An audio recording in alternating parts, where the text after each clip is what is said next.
Shri K K Nair മാഷെക്കുറിച്ച് പല രീതിയിൽ വിലയിരുത്തേണ്ടതുണ്ട്. ഞാൻ അദ്ദേഹത്തെ പ്രധാനമായിട്ട് ഇപ്പോൾ ഓർമ്മിക്കുന്നത് അദ്ദേഹത്തിൻ്റെ വിദ്യാർത്ഥി എന്ന നിലയിലും പിന്നീട് സഹപ്രവർത്തകൻ എന്ന നിലയിലുമുള്ള കാര്യങ്ങളാണ്. ഇന്നത്തെ N K Balakrishnan memorial AUP school അന്ന് ഹയർ എലിമെൻ്ററി സ്കൂൾ ആയിരുന്ന കാലത്ത് ശ്രീ കെ കെ നായർ മാഷ് അവിടെ അധ്യാപകനായി ജോലി ചെയ്യുകയും ഞാനവിടെ UP ക്ലാസ്സിൽ അദ്ദേഹത്തിൻ്റെ വിദ്യാർത്ഥി ആയിരിക്കുകയും ചെയ്തു. അദ്ദേഹത്തെക്കുറിച്ചുള്ള പ്രധാനപ്പെട്ട ഓർമ്മകൾ, ഒന്ന്, പാഠപുസ്തകത്തിലുള്ള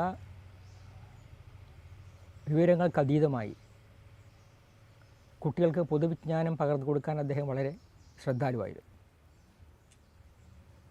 അതുപോലെ ലൈബ്രറി പുസ്തകങ്ങൾ കുട്ടിയുടെ ക്ലാസ്സിനനുസരിച്ച് പ്രായമനുസരിച്ച് കൊടുക്കാവുന്ന ലൈബ്രറി പുസ്തകങ്ങൾ അദ്ദേഹം തന്നെ തിരഞ്ഞെടുത്ത് ക്ലാസ്സിൽ കൊണ്ടുവന്ന് വിതരണം ചെയ്തിരുന്ന കാര്യം അത് പ്രത്യേകം ഓർമ്മിക്കേണ്ടതാണ്. ഇപ്പം എന്നെപ്പോലെയുള്ള ആളുകൾ വായനാ ലോകത്തേക്ക് വന്നത് അദ്ദേഹത്തിൻ്റെ ഈ കുട്ടികളോടുള്ള ഈ താല്പര്യം കൊണ്ടാണ്. ഇപ്പോൾ തെന്നാലി രാമൻ കഥകൾ, വിക്രമാദിത്യൻ കഥകൾ, അതുപോലെ ഈസോപ്പ് കഥകൾ, അങ്ങനെയാണ് വായനയുടെ തുടക്കം.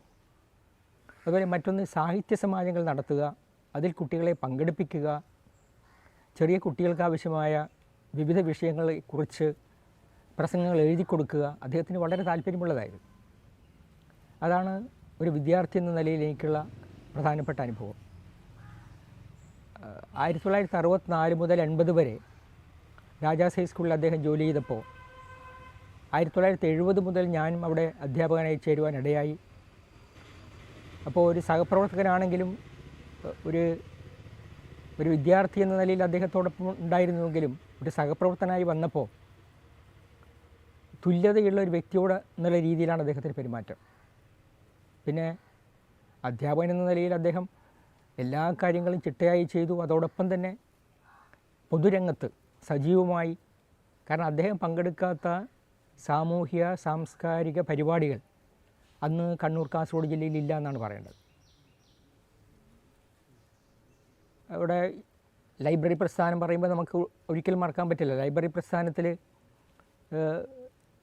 പണിക്കർ സാറിൻ്റെ ഒരു ഏറ്റവും അടുത്ത ആളായിട്ട് ഈ 2 ജില്ലകളിലും ഓണം കേറാമൂലകളിൽ കടന്നു ചെന്ന് അവിടെ ഗ്രാമീണ വായനശാലകൾ സ്ഥാപിക്കാനും ലൈബ്രറികൾ ഉണ്ടാക്കാനും അദ്ദേഹം ചെയ്ത ആ ഉദ്യമം, വാഹനങ്ങളൊന്നുമില്ലാത്ത കാലത്താണത്. അതൊരു വല്ലാത്ത ഓർമ്മയാണ്. അതുപോലെ അധ്യാപകൻ എന്ന നിലയിൽ ഇപ്പം ഞാൻ ഓർമ്മിക്കുന്നൊരു പ്രധാനപ്പെട്ട കാര്യം, സ്റ്റാഫ് റൂമിൽ ഒഴിവു സമയത്ത് ഒരിക്കലും അദ്ദേഹം വെറുതെ ഇരിക്കുന്നില്ല, ആവശ്യമില്ലാത്ത ചർച്ചയിൽ പങ്കെടുക്കുന്നില്ല, എപ്പോഴും ജോലിയിലാണ്. ഒന്നുകിൽ എന്തെങ്കിലും വായിക്കും, അതല്ലെങ്കിൽ എഴുതാനുണ്ടാവും, അതുമല്ലെങ്കിൽ കുട്ടികളുടെ കോമ്പസിഷൻ കറക്റ്റ് ചെയ്യും. നമ്മൾ പറയലുണ്ട്, ഒരു നല്ലൊരു അധ്യാപകൻ ജീവിതകാലം മുഴുവൻ നല്ലൊരു വിദ്യാർത്ഥിയെപ്പോലെ ആയിരിക്കണമെന്നാണ്. ശരിക്കും അത് ജീവിതത്തിൽ പാലിച്ച ആത്മാർത്ഥതയുള്ള വ്യക്തിയായിരുന്നു അദ്ദേഹം. മറ്റൊന്ന് ഒരു നല്ലൊരു സഹകാരിയായിരുന്നു. ഇവിടെ Nileshwaram service cooperative bank Shri N K Balakrishnan മന്ത്രിയായപ്പോൾ ആ ബാങ്കിൻ്റെ പ്രസിഡന്റ് സ്ഥാനത്തേക്ക് യാതൊരു സംശയവും കൂടാതെ ബാലകൃഷ്ണൻ്റെ nominee Shri K K Nair മാഷായിരുന്നു.